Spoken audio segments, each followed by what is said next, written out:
Dream Tower. 안녕하십니까. 돈 되는 부동산 함주원입니다. 네, 제가 저번 영상에 전세권 설정에 대해서 말씀을 드렸습니다. 주거 용도로 사용을 하더라도 세금적으로 굉장히 유리하게 끌고 갈 수가 있고 주택수에 포함이 안 되게끔 투자를 하실 수 있는 투자 전략을 말씀을 드렸습니다. 거기에 플러스해서 에이크로아이트 공덕 오피스텔에 대해서도 말씀을 드렸는데 많은 투자자분들이 문의를 주셨습니다. 그런데 그 안에서도 투자를 해야 되는데 세금적인 부분을 잘 모르겠다라고 말씀하시는 분들이 굉장히 많이 있었습니다. 오피스텔에 투자를 하면 세금적으로 유리하게 끌고 갈 수 있다라는 것은 알고는 있습니다. 그런데 어떤 부분이 정확하게 유리하게 끌고 갈 수가 있는지 대부분 모르시는 분들이 많이 있었습니다. 그래서 오늘 영상을 제작을 하게 되었는데요. 오피스텔 투자함에 있어서 세금적으로 어떻게 유리한지 오늘 쉽게 설명을 드리는 시간 갖도록 하겠습니다.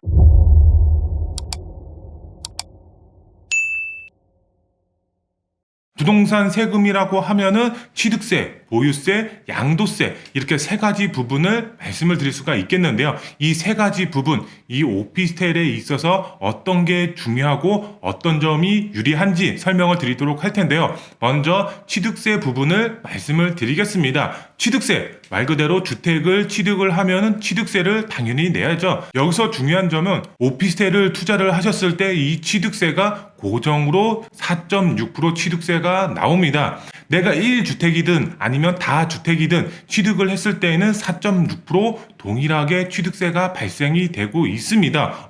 그러면은 취득세가 4.6%면은 유리하네? 과거를 봤을 때 4.6%라고 했을 때에는 취득세가 너무 높다. 이렇게 말씀하시는 분들이 있습니다. 하지만 지금 취득세 4.6%라고 하면은 낮다 이렇게 말씀하시는 분들이 있습니다. 왜? 우리가 일반 주택을 취득 중과가 됐을 때에는 2주택부터는 8%, 그 다음에 2주택이 넘어갔을 때에는 12%의 취득세가 발생이 되고 있습니다. 그런데 반면에 오피스텔의 경우는 4.6%로 동일하게 발생이 되고 있기 때문에 현 시점에서 오피스텔 투자가 오히려 더 유리하게 끌고 갈 수가 있습니다. 그런데 여기서 중요한 점이 있습니다. 오피스텔을 먼저 취득을 하냐 아니면 향후에 취득하냐 이거에 따라서 중과가 되는 퍼센테이지가 틀려집니다. 먼저 예를 들어서 아파트를 먼저 취득을 했다라고 가정을 하겠습니다. 아파트 1주택이 됩니다. 거기에 플러스해서 오피스텔을 투자를 했을 때에는 2주택이 됩니다. 그런데 업무용이냐 주거용이냐 이건 상관하실 필요가 없습니다. 왜? 바로 오피스텔은 4.6% 동일하게 취득세가 발생이 되고 있기 때문에 그러면은 4.6%만 내면 됩니다. 그런데 여기서 중요한 점, 오피스텔을 먼저 취득을 했다라고 가정을 하겠습니다. 그러면 오피스텔 주거용이든 업무용이든 4.6% 취득세를 냈습니다. 그런데 여기에 내가 실거주를 하기 위해서 아파트 한 채를 취득을 했다라고 가정을 하면은 아파트는 주택이죠. 주택이기 때문에 당연히 취득세가 중과가 됩니다. 제가 2주택부터는 취득세가 몇 프로라고 말씀을 드렸죠? 바로 8%입니다. 오피스텔을 먼저 취득을 하고 그 다음에 아파트를 취득을 했을 때에는 8%가 중과가 되고 있기 때문에 내가 오피스텔에 투자를 먼저 할지 아니면 아파트를 먼저 취득을 할지 본인이 잘 판단을 하셔서 취득을 하셔야 됩니다. 그런데 여기서 중요한 점은 한 가지 또 있습니다. 어떤 점이냐?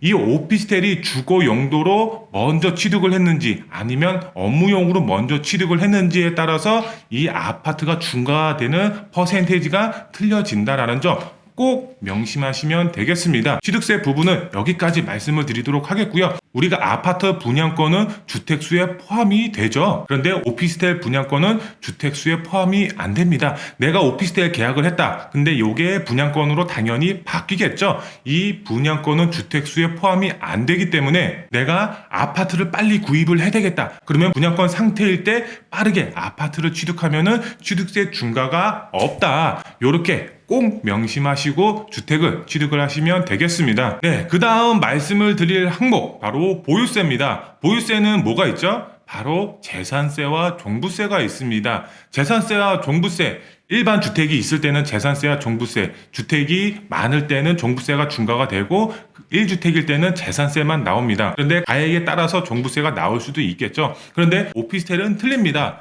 어떤 점이 틀리냐?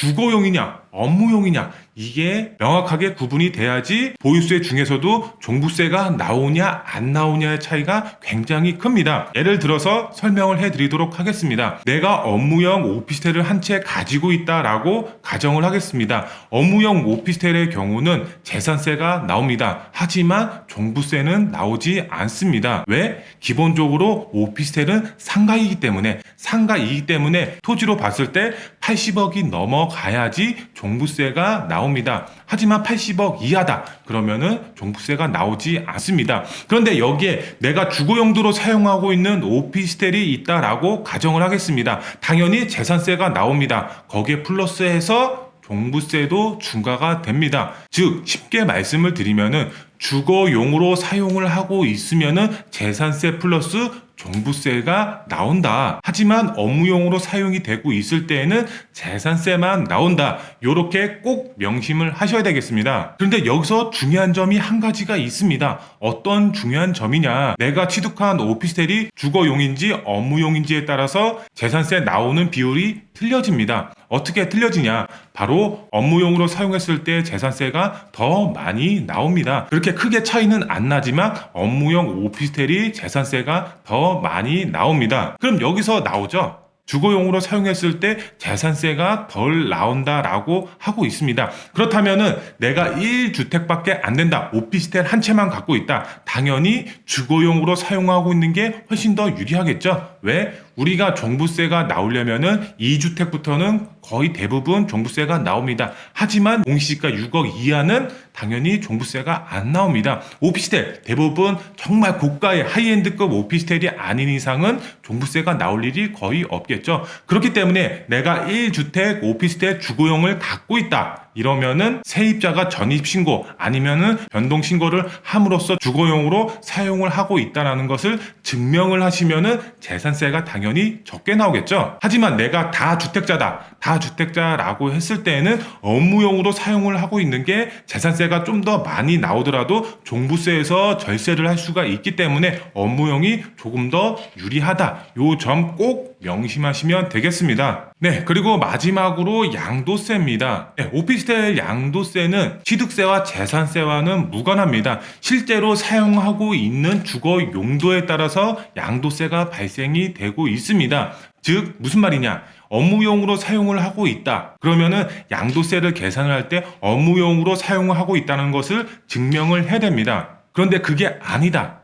주거 용도로 사용이 되고 있다. 당연히 양도세가 발생이 되겠죠. 실제로 제가 전세권 설정에 대해서 말씀을 드렸죠. 전세권 설정은 주거 용도로 사용이 되고 있다라고 하더라도 전입신고를 하지 않음으로써 전세권 설정하면서 대항력이 발생이 되게끔 만들어 준 겁니다. 그런데 여기서 주거 용도로 사용이 되고 있죠. 그런데 양도세를 납부를 할 때에는 실제로 주거 용도로 사용을 하고 있었기 때문에 양도세가 부과가 된다. 기본적으로 업무용으로 사용이 되고 있었습니다. 그런데 실제로는 주거용도로 사용을 한 거죠. 그렇기 때문에 이 양도세는 실제로 주거용도로 사용을 하고 있었기 때문에 양도세가 발생이 됩니다. 하지만 내가 업무용으로 사용이 되고 있었기 때문에 양도세를 내기 싫어. 그러면은 표준 임대차 계약서 있죠? 업무용으로 사용이 되고 있다는 것을 증명을 해야지만 양도세가 발생이 되지 않는다라는 점 꼭 명심하시면 되겠습니다. 네, 여기서 종합을 한번 해드리도록 하겠습니다. 그렇다면은 오피스텔 세금적으로 유리하게 끌고 가려면 어떻게 해야 되나요?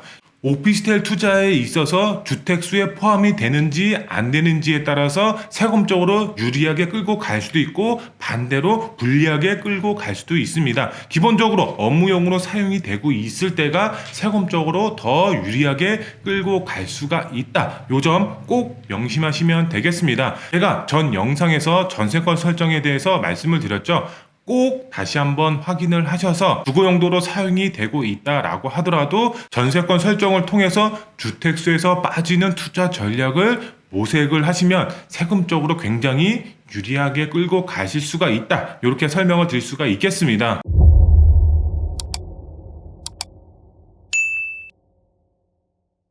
네, 시장 상황 굉장히 안 좋습니다. 미국이 금리를 4%대까지 올릴 것으로 보여지고 있고 우리나라 한국은행에서도 금리를 계속 올릴 것으로 보여지고 있습니다. 일반 주택에 있어서는 금리가 높아짐에 따라서 매수세가 굉장히 떨어질 수밖에 없겠지만 어려운 상황 속에서도 오피스텔 투자를 하면은 세금적으로 유리하게 끌고 갈 수도 있고요. 이렇게 금리가 올라감에 따라서 매매라든가 전세 수요는 계속적으로 떨어지는 반면에 월세 수요는 계속해서 올라가고 있습니다. 아파트로 진입할 수 없는 분들이 아파트 대체 주택이 오피스텔로 수요가 몰리고 있습니다. 이 영상을 보시는 투자자분들 오피스텔 투자 계획을 올바르게 세우시고 세금적으로 유리하게 끌고 갈 수가 있는 오피스텔의 투자의 방향을 세우시는 것도 굉장히 좋은 선택지다라고 설명을 드릴 수가 있겠습니다. 그리고 제가 한 가지 더 말씀을 드리겠습니다. 저 함주원이 강력하게 추천을 드리는 에이크로 아이트 오피스텔